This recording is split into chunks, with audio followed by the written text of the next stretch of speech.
অসম ৰাজ্যিক মহিলা আয়োগ আৰু ৰাষ্ট্ৰীয় মহিলা আয়োগৰ বিনামূলীয়া আইনী সেৱা কেন্দ্ৰ মুকলি। অসম ৰাজ্যিক মহিলা আয়োগে ৰাষ্ট্ৰীয় মহিলা আয়োগৰ সহযোগত আজি গুৱাহাটীৰ বেলতলাস্থিত অসম ৰাজ্যিক মহিলা আয়োগৰ সভাকক্ষত এক বিনামূলীয়া আইনী সেৱা কেন্দ্ৰ মুকলি কৰে।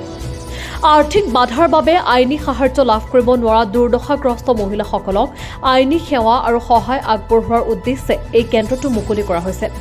অসম চৰকাৰৰ প্ৰধান সচিব মুকেশ চাহুৱে উদ্বোধন কৰা এই অনুষ্ঠানত অসম ৰাজ্যিক মহিলা আয়োগৰ অধ্যক্ষা ডক্টৰ হেমাপ্ৰভা বৰঠাকুৰ, উপাধ্যক্ষা নীলিমা দেৱী, সদস্য সচিব ডক্টৰ প্ৰীতিলেখা ডেকা আৰু সদস্যা পৰমী দাস, মামণি বৰা, ববিতা শৰ্মা আৰু নাং লাকি গগৈ, ৰাজ্যিক মিছন সমন্বয়ক ৰুবি ভাগৱতী, শিশু বিশেষজ্ঞ ইউনিচেফ লক্ষ্মীনাৰায়ণ নন্দ, বেচৰকাৰী সংস্থাৰ প্ৰতিনিধি আৰু ছাত্ৰ ছাত্ৰী ইত্যাদি উপস্থিত থাকে।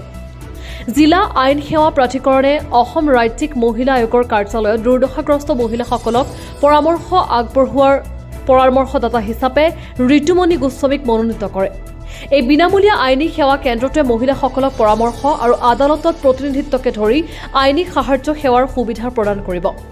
ঘৰুৱা হিংসা, যৌন নিৰ্যাতন, বৈষম্যকে ধৰি বিভিন্ন সমস্যাৰ সন্মুখীন হোৱা দুৰ্দশাগ্ৰস্ত মহিলাসকলক এই কেন্দ্ৰৰ দ্বাৰা সহায় প্ৰদান কৰা হ'ব।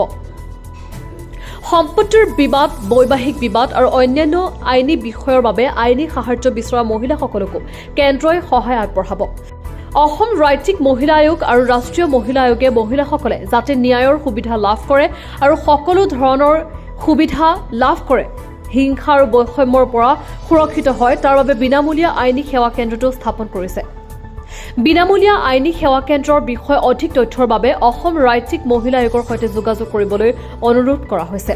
Phone number 0361220150, email ascwuwahatia@gmail.com।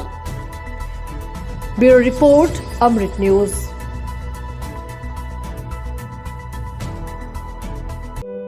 অমৃত প্ৰবাহ, অসমীয়া সাপ্তাহিক কাকতৰ ডিজিটেল সংস্কৰণ অমৃত নিউজ।